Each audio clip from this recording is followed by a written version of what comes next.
Hey guys, it's Carter. Welcome back to the channel. Hope you guys are all having a fantastic day today. Now in today's video, we are going to be talking about our weekly swing trading routine that I do every single Sunday to ensure that I'm going into the week with some sort of game plan or approach when navigating swing trading in the stock market. So I hope you guys all enjoy it. If you do, hit that like button, subscribe, and if you guys want to learn more about swing trading and trading in the market, check out our school. It's fantastic. It's called the Swing Trading Masterclass. We have private live streams. We got quizzes, we got lectures, but more importantly, we actually teach you to trade. It's not a get rich quick scheme. It's not alerts or anything like that. It's honest strategies that I've learned after 7 years of swing trading. And we have a massive sale going on till January 1st. So make sure you guys use code 2025 because we want to go into that year with education, with knowledge, and to make money. So check it out. And that's 51% off. One of the largest sales we've done. It's only valid until January 1st. So make sure you guys check that out. All right. So with swing trading, one of the most important things that you guys can do as swing traders or people that are learning to swing trade is to have a routine.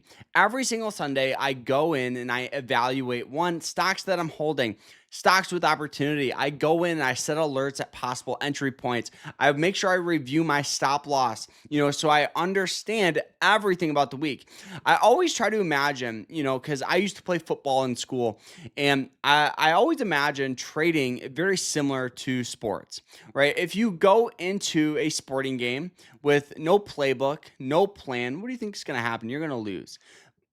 Trading is the exact same thing, right? If you go in with no approach, no strategy, you're going to lose money. So at the end of the day, you need to have that routine. And especially if you guys have that 9 to 5 job and you are, you want to make that transition from, working full time to trading, you got to put in those hours, and the weekends are the best way to, evaluate stocks, do some technical analysis, plan out some possible entry points. And so guys, let's turn to the computer and kind of see what I do every single week here. All right. So the first thing that I do here is I actually review stocks that we're holding.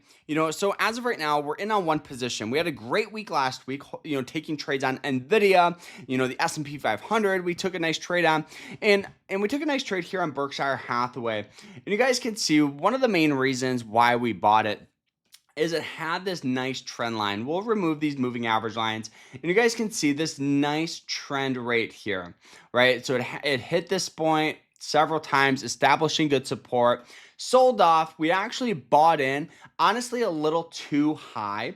We bought in first at 156, right? We bought in at 156, and the mindset and approach was just getting in on an undervalued spot. We kind of realized that, it was kind of a little bit of a sloppy trade, and then the stock sold off even more. Sold off down to the near and around, that lows actually at 445. We were able to capture in on some of those lows, bringing our average cost to about 450.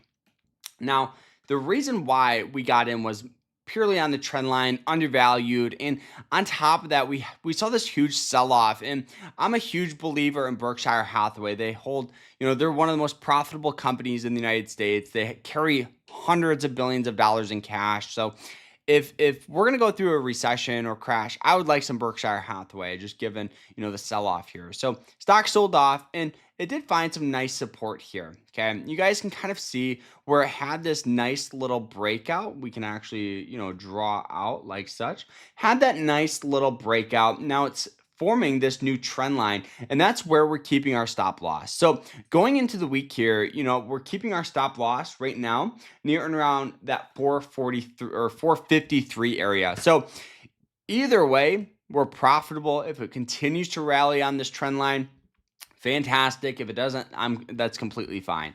We'll just take profit and move on to other opportunity. And that's the approach you need to have, right? When you're right with a stock, you're right. And you can go heavy, you can, average in a little bit more. And when you're wrong, just cut your losses. And that's kind of what we're at. We're profitable, we're up in the trade, and if it dips down below, we'll just cut our losses. So now here what we do, because since we're only holding one stock, is we review our opportunity list.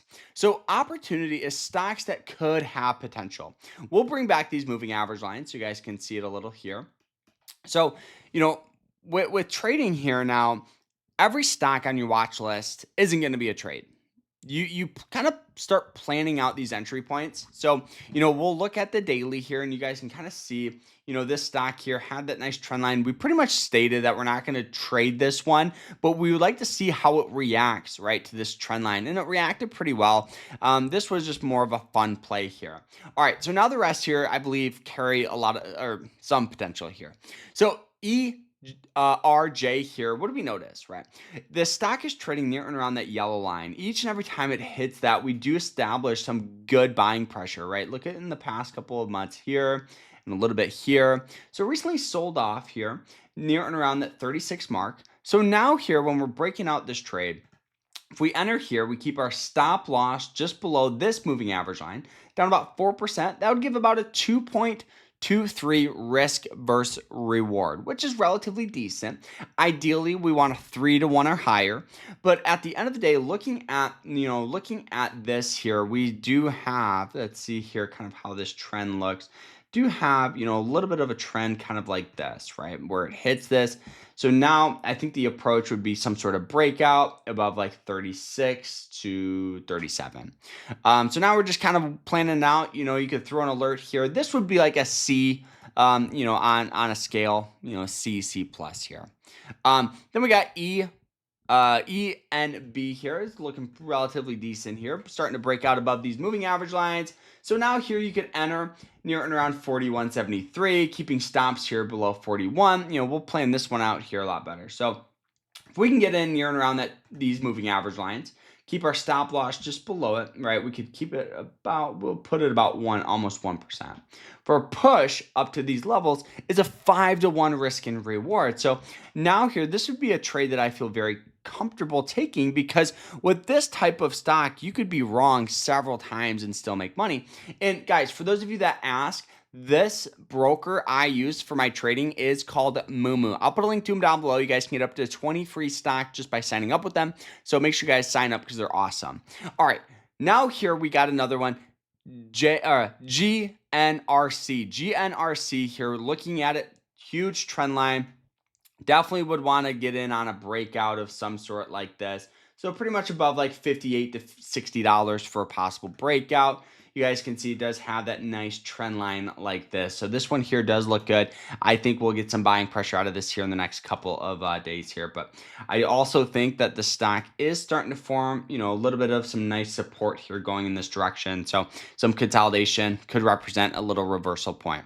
Definitely one that I really, really like. This would be like a B plus on our scale here. This one here, the kind of train already left the station, but we loved it so much, and now looking at it, I believe it's near and around these moving average lines, had that nice breakout, missed the entry point on the breakout, could see a move from like 32 up to some, 34 levels, keeping your stop just below there. Good risk and reward.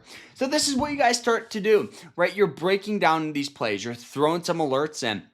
You're understanding, okay, if the stock does this, I'm going to do this. If the stock does that, I'm just going to hold off, right?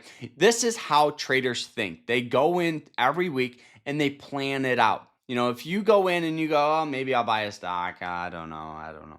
You're going to lose money, right? You might get lucky a couple times, but in order to do it consistently, like I've done for 7 years, you got to plan it out. It'll just make everything easier. And then you journal your entries, right? So, as I take a trade and I lose money or I gain money, I want to make sure I'm learning from every trade. So I journal it, I document it, I talk about my thought process. Why did I enter? Break down my checklist. So that's what you guys got to do as traders. So, hope you guys all enjoyed it. We'll end it here. And this is what you do. You go out, you scan for plays, you build a watch list, and you start practicing. So, guys, hope you guys enjoyed it. Like, subscribe, and we'll see you guys in the next one. Take care.